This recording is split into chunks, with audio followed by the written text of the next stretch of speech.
All right, everyone, a quick recap of day number 6 of the World Cup. Yesterday was a day full of upsets. None of the favorites won yesterday. Spain didn't win. Uruguay didn't win. Belgium didn't win. Iran didn't win. None of the favorites won. Today was the opposite. All of the favorites won today in all the matchups. And furthermore, also the stars came to play today. Mbappe showed out. Haaland, great performance today. Messi, hat trick. We're going to discuss all of it. We're going to start out discussing France versus Senegal. This was an interesting matchup. France against the French colony, Senegal and Africa. This brings back a lot of history. Senegal beat France, you remember, in the inaugural match of the 2002 World Cup, which is personally a great World Cup I have great memories of. Brazil ended up winning that World Cup. But yes, this is a rematch of that. Wasn't as great for Senegal.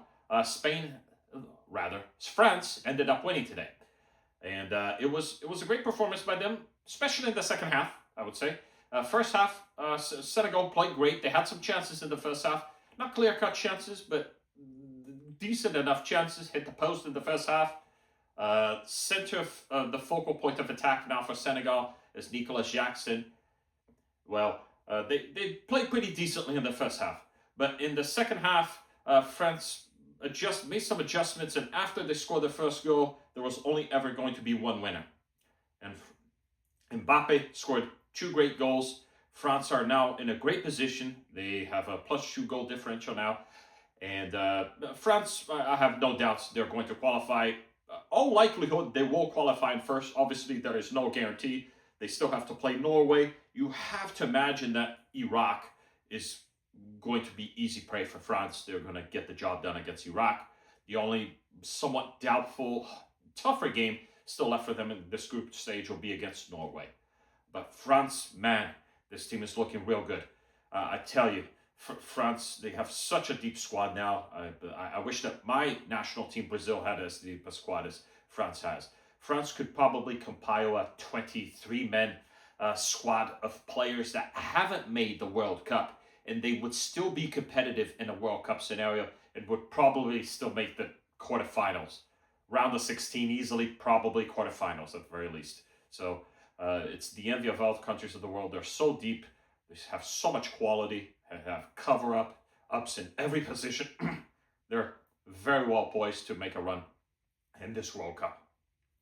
As far as Senegal, goal differential is looking to be a possible problem for Senegal now in this group. Not just because of this result against France today, which they lost by 2 goals, but also the fact that Norway beat Iraq by 3 goals as well. So goal differential is looking to be a problem here for Senegal, okay? Senegal will be counting on the fact that they will beat Iraq. In their minds, in Senegal's mind, they will think that they can beat Iraq. Of course, Iraq, on their minds, will think that they can snatch points away from most likely Senegal. Against France, I don't think that's going to happen. But even Senegal's a tough order. But from Senegal's point of view, they have to get the win against Iraq. And they're going to play Norway as well in the next game, actually, Senegal. And they might even need a win against Norway. If Senegal wants to finish in the top 2 positions, they will likely need to win against Norway. A draw might not be enough. Just to qualify for the next stage, if they don't mind qualifying in 3rd position, a draw will probably be enough because that would put them at 4 points. That's, of course, under the assumption that they beat Iraq. Okay, so those are the permutations for Senegal. Okay, now the other game in this group was Iraq against Norway.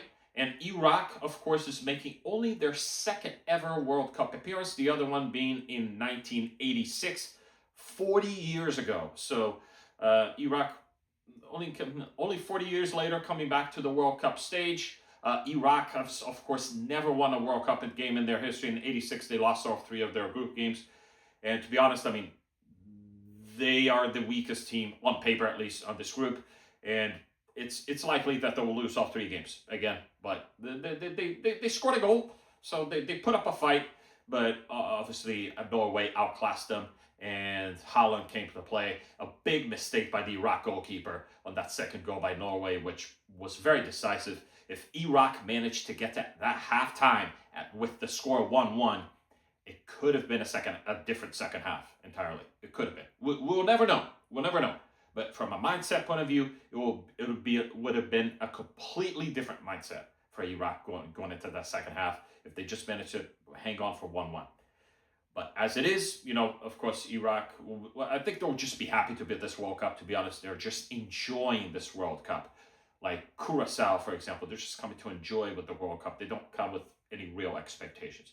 As far as Norway is concerned, I talked about Senegal earlier, about goal differential, not favorable for Senegal right now. But Norway not only did the job, they scored 3 goals. They have a +3 goal differential, as opposed to Senegal, who have a -2 goal differential. So, on the most people's projections, most people projected that France would finish top this group, and that Norway and Senegal would be fighting over there between second and third amongst themselves. So Norway has put themselves in a great position to possibly finish second. I think if they get a draw against Senegal, they're going to finish second in the group, all likelihood, because of goal difference. That is unless, Senegal put, 5 goals past Iraq. If something like that happens, obviously, this scenario which I'm describing could be very different. But as things stand right now, that is looking the most likely scenario. If Norway get a draw against Senegal, they are likely to, at the very least, finish second. Of course, then in their last group game, they will face France. Norway, that is. They'll face France. If they were to win that game, of course, they could top the group, of course. Of course they could. They're not expected to be France, of course. They are not, on paper, they are a good team, Norway. They are not better than France. Well, on paper, not many teams, if any, are in this World Cup. So, but Norway is looking in good shape. Now, speaking of the other group that played today, Argentina. Man, what a joy it is to watch Messi play. I can't understate that. We have to enjoy every game, every minute we watch this guy play. Such a joy. Argentina played so loose today. They were so relaxed. It looks like now that they've finally got that monkey off their back, by winning the 2022 World Cup. They're now playing very relaxed, and today it worked. Of course, they didn't play the highest quality of opposition. That must be said. They played against Algeria. It's not the highest quality of opposition. We'll see how Argentina fares when it comes knockout stages and they face tougher opposition. That still remains to be seen. But honestly, Argentina don't have to prove anything to anybody. Okay, they won the 2021 Copa America. They won the 2022 World Cup. They won the 2024 Copa America. They are on a roll, Argentina, right now. The only argument I would make is that Argentina didn't make the best preparations, in my honest opinion, for this World Cup. They played some friendlies against some very weak oppositions, in my opinion. They played against the likes of Iceland. They played against Zambia in Argentina. They played against Angola, you remember. So they didn't prepare very well in terms of organizing friendlies for this World Cup. However, they're still an excellent team, even if, some crucial players left. For example, Di Maria retired from international play. He's no longer available. That is a huge loss for Argentina, in my opinion. But Messi's still there, and he's the savior. Even when he's about to turn 39, he's still, bringing joy in our faces to just watch him play. Let's enjoy him while he's still here. From Algeria's point of view, obviously, I talked about goal differential in the other group with Senegal and Norway. This could come into factor as well into Algeria. Their goal differential is now -3. On paper, they are competing with Austria to see who finishes second, third in the group. And if they finish third, obviously they will aim to be among the top 8 third place finishers in all the groups. So remains to be seen. -3, not great, not a great goal differential. Remains to be seen how the remaining games where Argentina is going to face Austria. Let's see if Argentina beats Austria, number 1, which they are favorites to do so, to be fair. They are favorites on beating Austria. And if they beat Austria, how much they beat them by how many goals. That way, we'll see how the goal differential will fare. We're going to talk about the other game, the Austria-Jordan game, in just a bit, but that is a crucial thing to evaluate here. Obviously, not great, not a great performance by Algeria today. They didn't do themselves in glory today. Defensively, not great. even if Argentina was magical in the day. Not great, but they'll be thinking about the different permutations. Algeria, okay. Algeria will think that they can beat Jordan, and we'll see what kind of result they can get against Austria. I think that Austria-Algeria game will be critical for this group, and yeah, let's see how that fares. As far as Austria-Jordan, wow, Jordan making their very first World Cup appearance. Very first one.